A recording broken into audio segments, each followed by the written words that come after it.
Hello વિદ્યાર્થી મિત્રો, welcome back. આજે આપણે વાત કરીશું આલેખીય રીત વડે ગતિના સમીકરણો.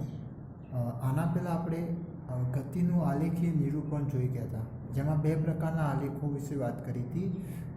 અંતર વિરુદ્ધ સમયનો આલેખ અને વેગ વિરુદ્ધ સમયના આલેખો કેવા પ્રકારના મળે એના વિશે. ઓકે, હવે આ જે ગતિના આલેખ દ્વારા જે ગતિના સમીકરણો છે એ કઈ રીતના મેળવી શકાય, એટલે કે એની સાબિતી કઈ રીતના કરી શકાય અને સમીકરણો કયા કયા છે એના વિશે આપણે આજે ચર્ચા કરવાની છે. હવે આ સમીકરણ માટે આપણે જે ગતિ અત્યાર સુધી જોઈ ગયા એ કઈ ગતિઓ હતી? તો સુરેખ પથ ઉપરની ગતિઓ જોઈ હતી, બરાબર. તો અહીંયા જે ગતિના સમીકરણો છે એ આપણે કયા જોવાના છે? સુરેખ પથ પર જે પદાર્થ ગતિ કરતો હોય એ દરમિયાન એના ગતિના સમીકરણો. તો એના માટે ચલો એક ઉદાહરણ દ્વારા સમજીએ કે માન લો કે કોઈ એક પદાર્થ છે એ પોતાના પ્રારંભિક સ્થાન પર, આ કોઈ એક પદાર્થ છે જે સુરેખ પથ ઉપર ગતિ કરે છે, તો એનું પ્રારંભિક સ્થાન ઉપર જેનો વેગ છે એ કેટલો છે? u વેગ છે, યાની કે u વેગથી એ ગતિ કરે છે. અને એનો જે અંતિમ સ્થાન ઉપર જે વેગ કેટલો બની જાય છે? તો અંતિમ સ્થાન ઉપર એનો વેગ v જેટલો થઈ જાય છે. એટલે કે કંઈક t સમય માટે, t સમય બાદ એનો વેગ કેટલો થઈ જાય છે? v જેટલો થઈ જાય છે. હવે આ દરમિયાન આ વેગમાં શું થઈ રહ્યો છે? ફેરફાર પણ થઈ રહ્યો છે. તો એ ફેરફાર થઈ રહ્યો છે તે દરમિયાન એનો કંઈક પ્રવેગ પણ હશે. તો એ જે પ્રવેગ હશે એ પ્રવેગ એના અંદર કેટલો ઉત્પન્ન થાય છે? a જેટલો. કેટલો ઉત્પન્ન થાય છે? a જેટલો. અને એ પ્રવેગ પણ કેવો છે? એક અચળ પ્રવેગ છે. કેવો પ્રવેગ છે?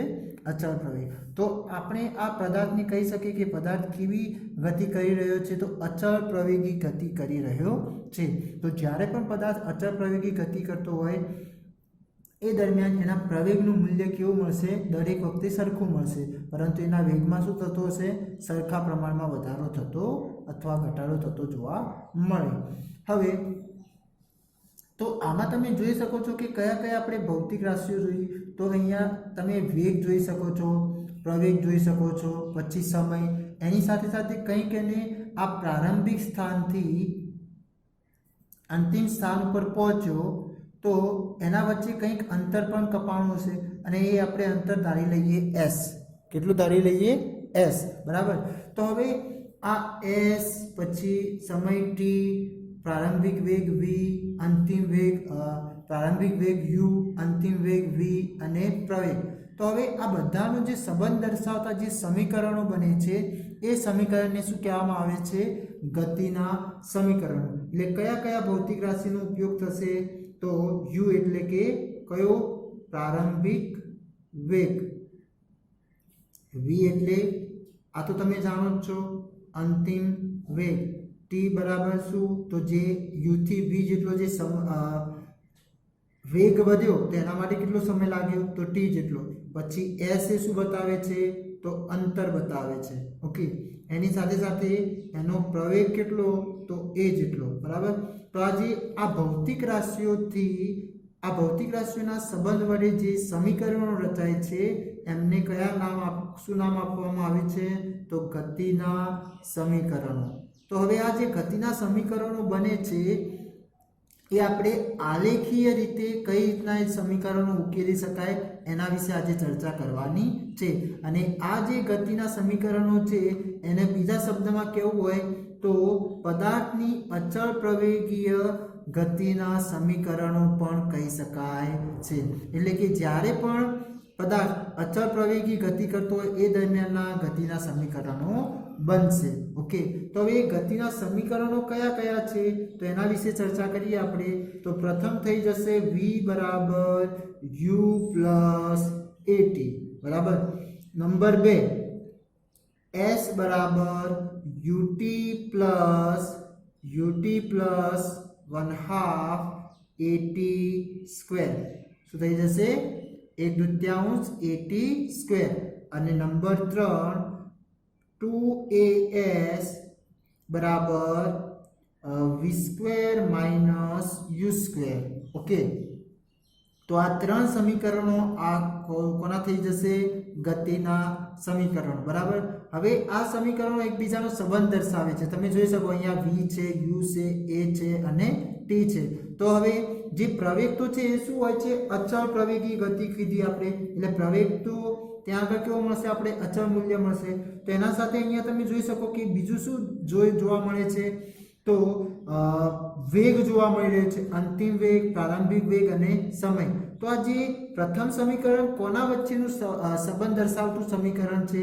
તો એ રીતના લખવું હોય તો એના માટે શું થઈ જશે? અહીંયા કોણ છે? તો વેગ એક તો જોવા મળે છે અને બીજું સમય જોવા મળે છે. માટે આ કોના વચ્ચેનો સંબંધ થઈ જશે? વેગ અને સમય.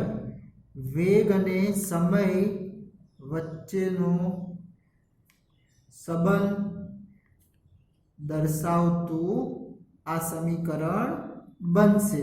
કોના વચ્ચેનો? વેગ અને સમય વચ્ચેનો સંબંધ દર્શાવતું સમીકરણ બનશે. એની સાથે સાથે બીજાની વાત કરીએ તો બીજામાં શું જોવા મળે? તો આ s એટલે શું થઈ જશે? તો અંતર. s એટલે શું થઈ જશે? અંતર. અને u એ શું થઈ જશે? વેગ. અને બીજું શું જોવા મળે છે? સમય જોવા મળી રહ્યો છે. તો હવે આ જે અંતર ને બીજું કેવું હોય? તો એ અંતર ક્યારે બદલાય? તો કંઈક સ્થાન બદલાતું હોય ત્યારે એને અંતર આપણે કહીએ છીએ. એટલે કે જ્યારે એક જગ્યાથી બીજી જગ્યાએ જાય તો એ વખતે જે સ્થાનમાં બદલાવ થયો તો એના વચ્ચેનો જે લંબાઈ છે એને શું કહીએ છીએ? અંતર. તો એ અંતરની જગ્યાએ તમે અહીંયા સ્થાન પણ લખી શકો છો. તો આ કોના વચ્ચેનો સંબંધ થયો? તો સ્થાન અને સમય વચ્ચેનો સંબંધ દર્શાવતું સમીકરણ થયું, બરાબર. અને એની સાથે આ જે ત્રીજું સમીકરણ છે કોના વચ્ચેનો સંબંધ દર્શાવે છે? તો એ પણ તમે જોઈ શકો અહીંયા s છે અને આ શું છે? વેગ છે. એટલે કે આપણે શું લખી શકીએ? તો સ્થાન અને વેગ વચ્ચેનો સંબંધ દર્શાવતું સમીકરણ. તો તમને હવે આ જે સમીકરણ હશે એ સાબિત કરવાના પૂછાય તો ક્યારેક તમને ડાયરેક્ટ આ રીતના પણ પૂછી શકે, અથવા તો એને વાક્ય સ્વરૂપમાં સંબંધ દર્શાવતું વાક્ય પણ તમને લખેલું હોય તો પછી તમને ખબર પડવી જોઈએ કે કયું સમીકરણ આપણે સાબિત કરવાનું છે. તો પ્રથમ સમીકરણ કોના વચ્ચેનો સંબંધ છે? તો વેગ અને સમય વચ્ચેનો સંબંધ. બીજું સમીકરણ કોના વચ્ચેનો સંબંધ છે? તો સ્થાન અને કોના વચ્ચે? સમય વચ્ચેનો સંબંધ. અને ત્રીજું સમીકરણ એ કોના વચ્ચેનો સંબંધ છે? તો સ્થાન અને વેગ વચ્ચેનો સંબંધ દર્શાવે છે. તો આ ત્રણ સમીકરણો આપણે હવે સાબિત કરીશું. ઓકે. અને પણ કઈ રીત દ્વારા? તો આલેખીય રીત દ્વારા. હવે આ કઈ રીતના કરવામાં આવે? તો આપણે જે અહીંયા આ ઉદાહરણ લીધું એ ઉદાહરણ પરથી આપણે વાત કરીએ તો આને આલેખ સ્વરૂપમાં દર્શાવવું હોય તો કઈ રીતના દર્શાવી શકાય? તો માન લઈએ આપણે આ પ્રારંભિક સ્થાન છે એ સ્થાન અથવા એ બિંદુ લઈ લઈએ અને અંતિમ સ્થાન છે એ બી બિંદુ લઈ લઈએ, બરાબર. તો હવે આની જે પરિસ્થિતિ આપણે આલેખમાં દર્શાવી હોય તો કંઈક આ રીતની આપણને જોવા મળે. હવે અહીંયા જે આલેખ કયો દર્શાવવો પડશે? અંતર વિરુદ્ધ સમયનો કે પછી વેગ વિરુદ્ધ સમયનો? તો એ થશે વેગ વિરુદ્ધ સમયનો આલેખ. એટલે અહીંયા શું આવશે? વેગ આવશે. શું આવશે? અહીંયા વેગ. અને અહીંયા શું આવી જશે? સમય t, બરાબર. હવે તમે જોઈ શકો કે એ બિંદુ પર એ પ્રારંભિક સ્થાન છે એટલે કે t બરાબર 0 સમયે એનો વેગ કેટલો હતો? કંઈક શરૂઆતમાં વેગ હતો અને કેટલો છે? u. એટલે એ 0 ના હોવા છતાં એ કયો હશે? કંઈક વેગ હશે. એટલે કંઈક u આપણે અહીંયા બતાવી દઈએ, બરાબર. તો 0 સમય t બરાબર 0 સમયનો વેગ કેટલો છે? u. તો એ બિંદુ એનું સ્થાન બની જશે એ બિંદુ, બરાબર. પછી એ વેગ વધીને શું થાય છે? t બરાબર t સમયમાં એ કેટલો થાય છે? v જેટલો વધે છે. તો અહીંયા માન લઈએ આપણે આ બિંદુ v છે, બરાબર, વેગ. તો એ v ક્યાં આગળ? તો આ. તો એ બિંદુ કયું બની જશે? બી બિંદુ. તો આ જે આલેખ બનશે a થી b એ એક કોનો આલેખ બતાવે છે? આ પદાર્થ જ્યારે અચળ પ્રવેગી ગતિ કરતો એ દરમિયાન આ પ્રકારનો આલેખ જોવા મળશે. અને આપણે આ વેગ વિરુદ્ધ સમયના આલેખમાં પણ આવો આલેખ જોઈ ગયા હતા. ઓકે. તો હવે આ આલેખ પરથી આપણે ગતિના સમીકરણો વિશે સાબિતી આપણે સમજીશું. તો હવે એ કઈ રીતના, તો હવે જોઈ લઈએ. તમે અહીંયા જોઈ શકો છો કે જે મેં અત્યારે જે આલેખ બતાવ્યો એને કઈ રીતના બતાવી શકાય. તો તમે અહીંયા જોઈ શકો કે એ થી લઈને બી, તો આ એક શું થઈ ગયો, પદાર્થ જ્યારે અચળ પ્રવેગી ગતિ કરતો એ દરમિયાન જોવા મળતો આલેખ. ઓકે, હવે એ વખતે જે ઓ થી લઈને એ સુધીનું જે અંતર બનશે, જે પ્રવેગ બનશે, કેટલો બનશે, તો યુ જેટલો બનશે. બરાબર, તો ઓ થી લઈને એ પ્રવેગ કેટલો, યુ. એ ત્યારબાદ ઓ થી લઈને ઈ વચ્ચેનો પ્રવેગ કેટલો છે, તો એ થઈ જશે વી. ઓકે, તો તમે જોઈ શકો, એટલે શું થયું કે જે અહીંયા બિંદુ વી હતું ત્યારે શું થાય કે ટી બરાબર ટી સમયે એ બિંદુ ક્યાં મળશે, તો આ બી સ્થાન ઉપર મળશે. માટે એનો આલેખ આ પ્રકારે મળે. ઓકે, તો એ મૂલ્યો થઈ ગયા. ઓ એ નું મૂલ્ય યુ થઈ ગયું, ઓ ઈ નું મૂલ્ય કેટલું થઈ ગયું, ઓ ઈ નું મૂલ્ય થઈ ગયું વી. અને જે એ થી બી સુધી જે ગયો એના માટે ટાઈમ કેટલો લાગ્યો એને, તો ટી બરાબર ટી જેટલો સમય લાગ્યો. બરાબર, અને એ આ ટી બિંદુ અહીંયા જોવા મળશે. ઓકે, હવે એના પરથી, તો હવે આલેખ પરથી આપણે વાક્ય લખવું હોય કે ભાઈ આ ગ્રાફ શું કહેવા માંગે છે, આલેખ શું કહેવા માંગે છે, તો આપણે કંઈક આ પ્રકારે લખી શકીએ કે ધારો કે કોઈ પદાર્થ ટી બરાબર 0 સમય, ટી બરાબર 0 સમય એનો પ્રારંભિક વેગ કેટલો હતો, તો યુ જેટલો. પ્રારંભિક વેગ કેટલો છે એ બિંદુ પર, યુ જેટલો. બરાબર, અને ટી બરાબર ટી સમય, એટલે કે અહીંયા કયું મૂલ્ય બની જશે સમયનું, ટી બરાબર ટી. તો એ વધીને એનો અંતિમ વેગ કેટલો થઈ જાય છે, તો એ વખતે વેગ જોવો હોય તો ક્યાં આગળ જોવું પડે, બી બિંદુથી લઈને લંબ વાયક્ષ ઉપર લંબ રીતે જોઈએ તો એ કોનું મૂલ્ય મળશે, વીનું. અને કેટલું થાય છે અંતિમ વેગ, વી જેટલો થાય છે. એની સાથે બીજું કે પદાર્થ જે ગતિ કરે છે દરમિયાન એનો પ્રવેગ કેટલો છે, તો એ જેટલો અચળ રહે છે. કેમ? કારણ કે આપણે આ જે ગતિના સમીકરણો જોવાના છે એ કોના ઉપર જોવાના છે, તો અચળ પ્રવેગીય ગતિના સમીકરણો છે. તો એ દરમિયાન પ્રવેગ એનો કેવો રહેવો જોઈએ, અચળ જળવાતો રહેવો જોઈએ. બીજું, એની સાથે જે એ થી લઈને બી સુધીનું જે અંતર કાપે છે એ કેટલું કાપે છે, તો એસ જેટલું કાપે છે. બરાબર, તો આ વાત થઈ ગઈ જે આલેખમાં તમે શું માહિતી દર્શાવી રહી છે એ, તો એ તમે વાક્ય સ્વરૂપમાં લખી શકો છો. બરાબર, જ્યારે સાબિત કરવાનું આવે તો આ પ્રમાણે વાક્ય સ્વરૂપમાં પણ એનું નિરૂપણ દર્શાવવું પડે. ઓકે, હવે વાત કરીએ આના અંદર કયા કયા મૂલ્યો આપણે જાણીએ છીએ. તો તમે જોઈ શકો કે ઓ થી લઈને એનું મૂલ્ય કેટલું થશે, તો એના માટે પ્રવેગ બતાવે છે, તો એ કેટલો પ્રવેગ થઈ જશે, યુ જેટલો. બરાબર, એની સાથે ઓ થી લઈને ઈ વચ્ચેનું અંતર કેટલું થશે, તો ઓ ઈ નું અંતર કેટલું થાય છે, તો વી જેટલું થાય છે. કેટલું થાય છે, ઓ થી લઈને ઈ વચ્ચેનું અંતર કેટલું થશે, વી જેટલું. બરાબર, એની સાથે બીજું ઓડી, તો ઓડી નું અંતર કેટલું થશે અહીંયા, તો ઓડી બની જશે, અહીંયા 0 સમય છે અને અહીંયા ટી સમય છે, તો ટી - 0 કરીએ તો કેટલું બની જાય, ટી સમય જેટલું એનું મૂલ્ય બનશે. બરાબર, એની સાથે હવે વાત કરીએ એઈ, તો એઈ નું મૂલ્ય કેટલું બનશે, તો એઈ બની જશે કેટલું, તમારે એઈ નું મૂલ્ય અહીંયા જાણતા નથી તો એ શોધવું હોય તો શું કરશું આપણે, તો તમે જોઈ શકો કે એના સિવાય બીજા મૂલ્યો આપણે જાણીએ છીએ કયા, તો ઓઈ અને ઓએ. ઠીક છે, તો આ ઓઈ માંથી ઓએ આપણે માઇનસ કરીએ તો શું મળી જશે આપણને, એઈ નું મૂલ્ય મળી જાય. ઓકે, તો એના માટે શું લખી શકાય અહીંયા કે ઓઈ માઇનસ એ, ઓઈ માઇનસ ઓએ શું થઈ જશે અહીંયા, ઓઈ માઇનસ ઓએ. તો એના કારણે અહીંયા શું મળશે, ઓઈ નું મૂલ્ય વી, યુ નું ઓઈ નું મૂલ્ય યુ, માટે ઓઈ બરાબર શું થઈ જશે, વી માઇનસ યુ. ઓકે, હવે બીજું પણ તમે જોઈ શકો કે આ ઓએ નું મૂલ્ય છે તો એટલું ને એટલું બીજું કોનું મૂલ્ય થશે, તો આ સીડી નું મૂલ્ય થાય કે ના થાય, તો ઓઈ બરાબર બીજું શું લખી શકીએ આપણે, સીડી પણ લખી શકીએ. તો અહીંયા તમે સીડી પણ બતાવી શકો છો. એ રીતના ઓઈ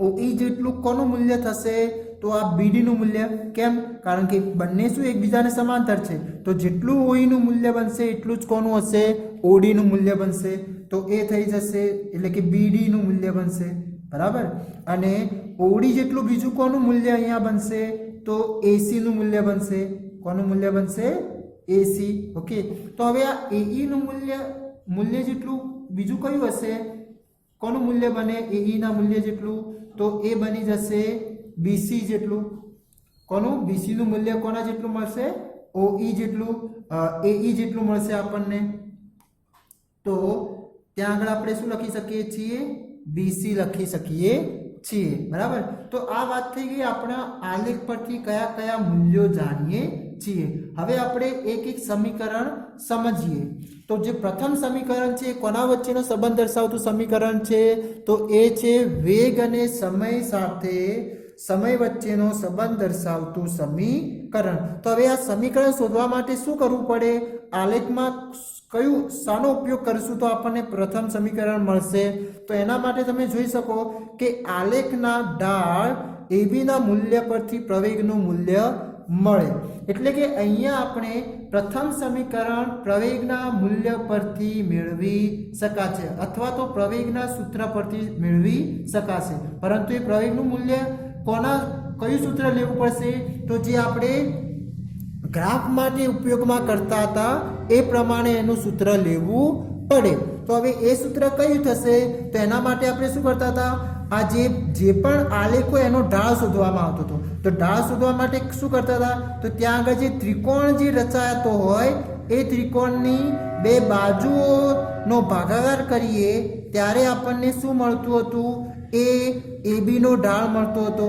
એટલે કે AB બરાબર ત્યાં આગળ શું લખવામાં આવતું હતું તો BC ભાગ્યા AC હવે આ BC નું મૂલ્ય મારે શોધવું હોય તો એ કોને સમાંતર થાય y અક્ષને એટલે BC એ શું બતાવે વેગનું મૂલ્ય બતાવે કોનું મૂલ્ય વેગનું બરાબર અને AC એ કોનું મૂલ્ય બતાવે તો એ x અક્ષની સમાંતર છે એટલે કે x અક્ષ ઉપર એનું મૂલ્ય મળશે તો એ શું x અક્ષ શું છે તો સમય છે તો વેગ ભાગ્યા સમય એટલે એ કોનું મૂલ્ય મળશે તો એ મળી જશે પ્રવેગ અને એના કારણે અહીંયા કીધું છે કે AB નો ઢાળનું મૂલ્ય એ કોનું મૂલ્ય બતાવે છે પ્રવેગનું મૂલ્ય બતાવશે અથવા તો એ ઢાળના મૂલ્ય પરથી પ્રવેગનું મૂલ્ય મળે તો મારે પ્રવેગ અહીંયા શોધવો છે તો પ્રવેગ બરાબર શું થઈ જશે ઢાળ AB થઈ જશે શું થઈ જશે અહીંયા ઢાળ AB બરાબર તો હવે ઢાળ AB શોધવું હોય તો શું કરવું પડે મારે તો BC ભાગ્યા AC કરવું પડે શું કરવું પડે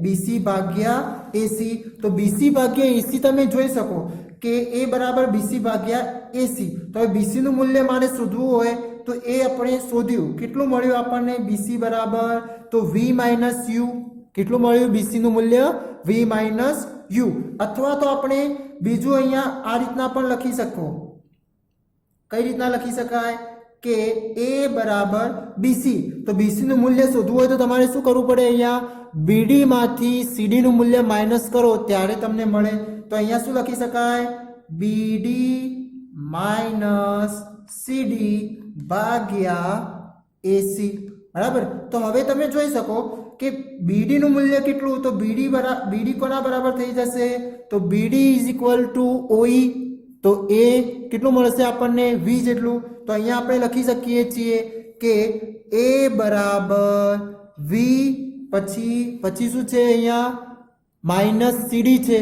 તો -CD એટલે કે અહીંયા V માઈનસ થઈ જશે અને CD નું મૂલ્ય કેટલું છે અહીંયા તો CD નું જોઈ લો તો CD કોના બરાબર છે OA ના બરાબર તો માટે OA બરાબર U બરાબર CD તો અહીંયા શું આવશે V - U ભાગ્યા હવે કોનું મૂલ્ય જોઈએ છે આપણે AC નું મૂલ્ય કોનું મૂલ્ય AC નું મૂલ્ય જોઈએ છે તો એ AC નું મૂલ્ય કોના બરાબર થશે તો એ થઈ જશે OD ના બરાબર તો OD બરાબર કેટલું છે T માટે AC બરાબર પણ T થઈ જશે તો અહીંયા શું આવશે T આવશે ઓકે હવે આના પછી શું કરીશું આપણે નેક્સ્ટ સ્ટેપ તો એ થઈ જશે આ જે T છેદમાં છે એ ક્યાં આગળ આવી જશે ડાબી બાજુ અંશમાં એટલે કે ભાગાકાર છે અહીંયા, તો એનો ગુણાકાર થઈ જશે, તો એ શું બની જશે? AT બરાબર V માઇનસ U. બરાબર. હવે આપણું જે સમીકરણ હતું પ્રથમ એ કયું હતું? તો V બરાબર U પ્લસ AT હતું. બરાબર. આપણને કંઈક અહીંયા અલગ જોવા મળે છે, તો હવે એના પ્રમાણમાં કરવું હોય તો શું કરવું પડશે? તો તમે જોઈ શકો કે આ U છે એ AT જોડે છે અને અહીંયા શું છે? V જોડે છે. તો U ને શું કરવું પડશે? ડાબી બાજુ લઈ જવું પડે. તો ડાબી બાજુ લઈ જઈએ તો શું બની જશે? AT plus U plus AT બની જાય. શું બની જાય? U plus AT. અને અહીંયા શું થઈ જશે? V. હવે આ બંનેને ઉલટાવી દઈએ એના સ્થાન, તો શું થઈ જશે? આપણું જે પ્રથમ સમીકરણ છે એ મળી જાય. ઓકે, તો આ મળી ગયું પ્રથમ સમીકરણ. તો આને આપશું આપણે સમીકરણ નંબર 1 અને આને કહી દઈએ સમીકરણ નંબર 2. તો સમીકરણ 2 શું બતાવે છે?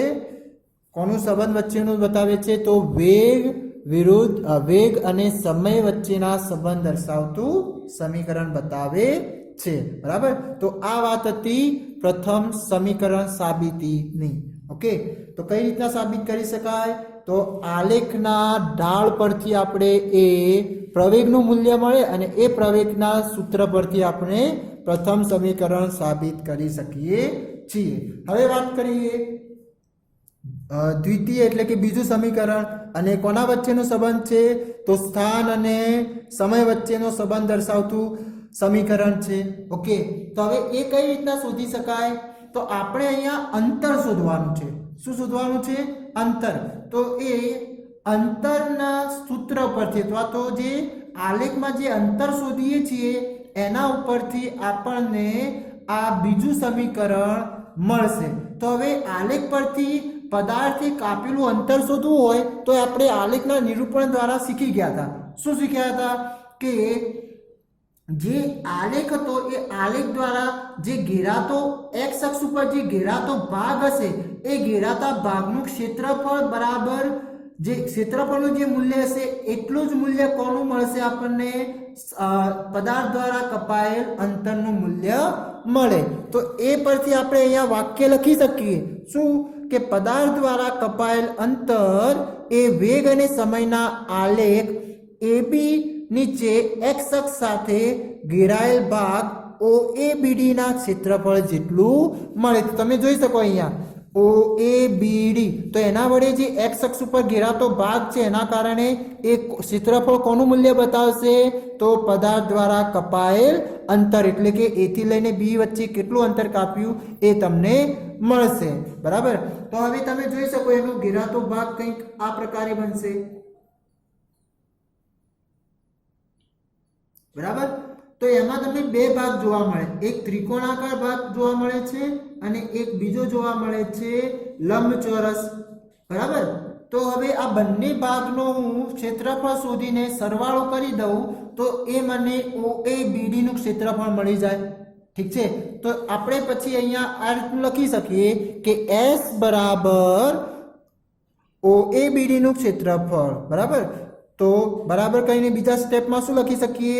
તો બે ભાગ જોવા મળે છે, એક લંબચોરસ અને ત્રિકોણ. તો લંબચોરસ OACD નું ક્ષેત્રફળ પ્લસ ત્રિકોણ ABC નું ક્ષેત્રફળ. તો હવે લંબચોરસનું ક્ષેત્રફળનું સૂત્ર તો લંબાઈ ગુણ્યા પહોળાઈ. બરાબર. એનું ક્ષેત્રફળ શોધવા માટે શું કરવું પડે? લંબાઈ ગુણ્યા પહોળાઈ થશે. બરાબર.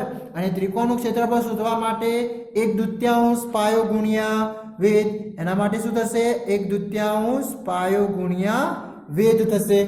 ઓકે, તો હવે એના પરથી ચલો હવે આ અલગ અલગ મૂલ્યો આપણે મૂકી દઈએ અને મૂલ્યો આપણે જાણીએ છીએ.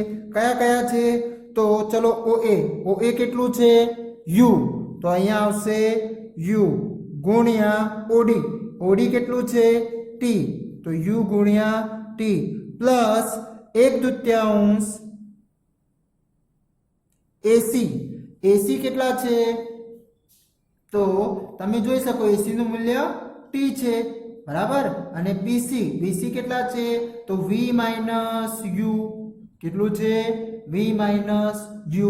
ઓકે, તો આ આપણે વાત થઈ ગઈ મૂલ્યો કે કયા કયા મૂલ્યો આપણે જાણીએ છીએ. તો હવે આના પરથી શું બનશે?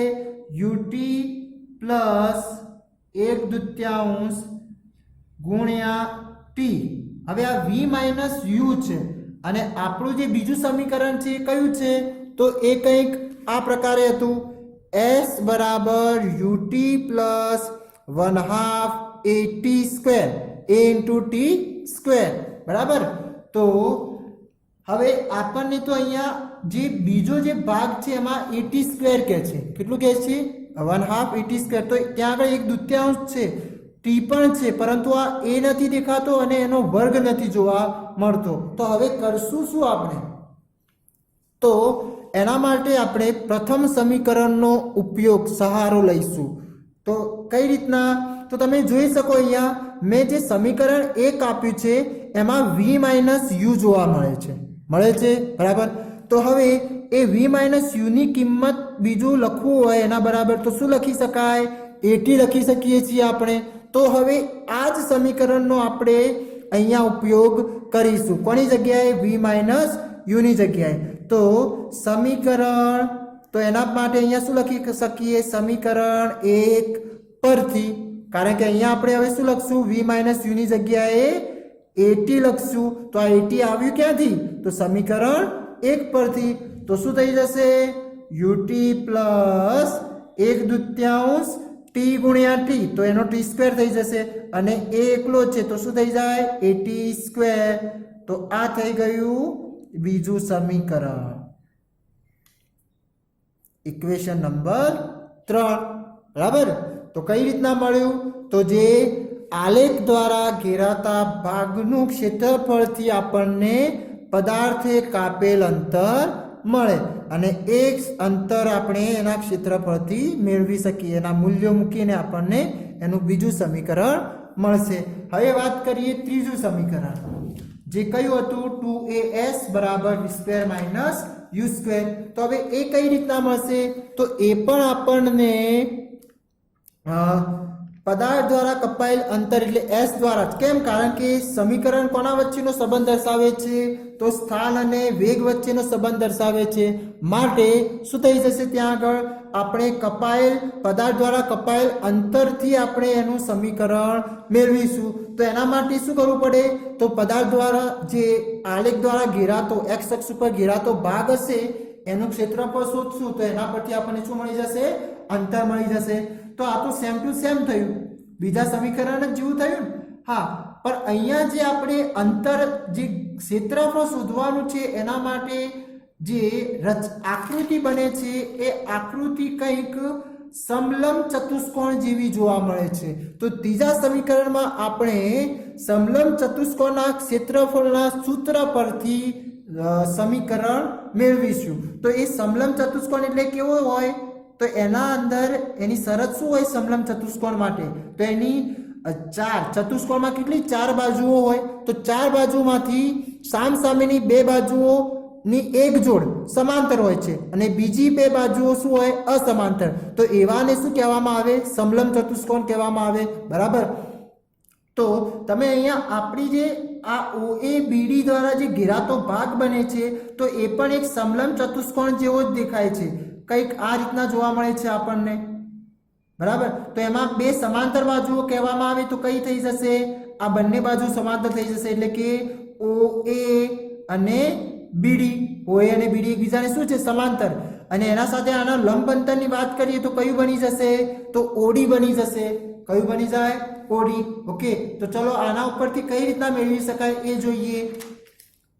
તો શું લખી શકાય આનું વાક્ય? કે પદાર્થ દ્વારા કપાયેલ અંતર s એ વેગ અને વેગ વિરુદ્ધ સમયના આલેખ AB વડે x અક્ષ સાથે ઘેરાયેલ ભાગ સમલંબ ચતુષ્કોણ OABD ના ક્ષેત્રફળ જેટલું મળે. ઓકે. તો s બરાબર શું લખાય? સમલંબ ચતુષ્કોણ OABD નું ક્ષેત્રફળ. હવે એનું સૂત્ર શું? તો આ ફક્ત સ્ટેપ તમારે યાદ રાખવા માટે લખવાનું છે. પરીક્ષામાં અથવા તો યાદ હોય તો લખવાની જરૂર નથી. તો 1/2 આનું સૂત્ર શું છે? તો આ સૂત્ર બતાવે છે 1/2 ગુણ્યા લંબ અંતર ગુણ્યા 2 સમાંતર બાજુઓનો સરવાળો. તો તો લંબ અંતર એટલે કે જે બે સમાંતર બાજુઓ છે, આ બે સમાંતર બાજુઓ થઈ તો એના વચ્ચે 90 ના ખૂણે જે અંતર બનશે એને શું કહેવામાં આવશે? લંબ અંતર. તો એ કયું બનશે? અહીંયા OD જેટલું. અને OD કેટલું છે? T. અને OA અને BD નું મૂલ્ય આપણે જાણીએ છીએ કયા છે?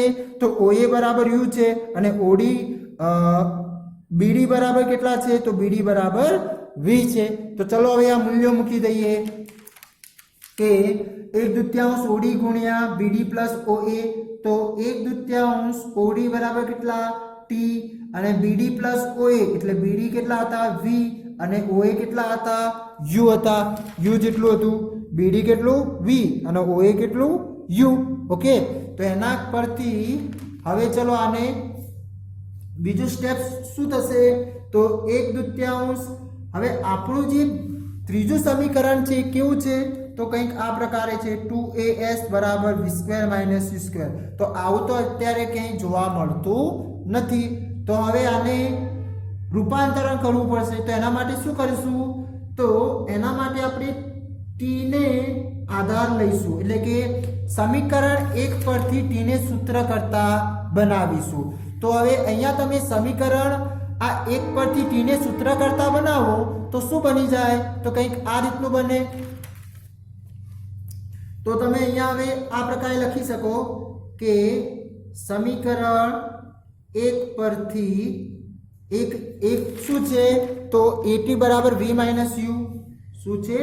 AT બરાબર V માઇનસ U. બરાબર. તો આના પરથી હું t ને સૂત્ર કરતા બનાવું તો શું બની જાય? V માઇનસ U ભાગ્યા A થઈ જાય. તો હવે આ મૂલ્ય આપણે ક્યાં આગળ મૂકીશું? t ની જગ્યાએ. તો શું બની જશે હવે? તો કંઈક આ પ્રકારે બને 1/2 V માઇનસ U ભાગ્યા A ગુણ્યા V પ્લસ U. બરાબર, કંઈક આ પ્રકારે મળે આપણને. ઓકે, હવે અહીંયા શું છે? તો એ S છે તો S આવશે. હવે એના પછી સ્ટેપ કયું બનશે? તો આ 2a ભાગાકારમાં છે તો બરાબરની આ સાઈડ આવશે તો ડાબી બાજુ આવશે તો ગુણાકાર થઈ જશે. તો એ બની જશે 2as. ઓકે, અને અહીંયા શું બચશે? V minus U and V plus U. Okay, હવે અહીંયા તમે જોઈ શકો કે V માઇનસ U અને V પ્લસ U હજી પણ આપણને v² - u² મળ્યું નથી. તો હવે કરશું શું? તો તમે ગણિતમાં નિત્ય સમૂહ વિશે ભણી ચૂક્યા હશો, અવયવો પાડવાના. ઓકે, તો જ્યારે a માઇનસ b અને a પ્લસ b હોય તો શું કરતા હોય? આનો શું થશે? તો a નું વિસ્તરણ a² માઇનસ b² થઈ જશે. બરાબર. તો કંઈક આપણને અહીંયા પદ આના જેવું જોવા મળે છે. બરાબર, આ v માઇનસ u અને v પ્લસ u. તો અહીં એના જગ્યાએ v ની જગ્યાએ હવે શું થઈ જશે? v² અને u ની શું બની જશે? u². તો 2as બરાબર v² માઇનસ u², જે બની ગયું ગતિનું ત્રીજું સમીકરણ. ઓકે, તો કઈ રીતના મળ્યું આપણને? તો અંતરના સૂત્ર પરથી, એટલે કે અંતર આલેખ દ્વારા જે અંતર કપાય છે એ એના ક્ષેત્રફળ, સમલંબ ચતુષ્કોણના ક્ષેત્રફળ પરથી આપણને ગતિનું ત્રીજું સમીકરણ મળે. તો આ વાત હતી 3 સમીકરણ માટે જે કઈ રીતના આપણે સાબિત કરી શકાય. હવે આ 3 માંથી તમને પરીક્ષામાં 3 સાબિત કરવાના પૂછી શકે છે મોટા પ્રશ્નમાં, અથવા તો 2 ગુણમાં તમને કોઈ એક ગતિનું સમીકરણ પણ સાબિત કરવાનું પૂછી શકે. તો આ તમારે યાદ રાખવું. ઓકે, તો તમે જોઈ શકો છો કઈ રીતના એ સાબિત કરી શકાય. બરાબર, આ થઈ ગયું બીજું સમીકરણ અને પ્રથમ સમીકરણ, જે કયા કયા હતા? v બરાબર u પ્લસ at, s બરાબર ut પ્લસ 1/2 at² અને 2as બરાબર v² - u². ઠીક છે, થેન્ક યુ.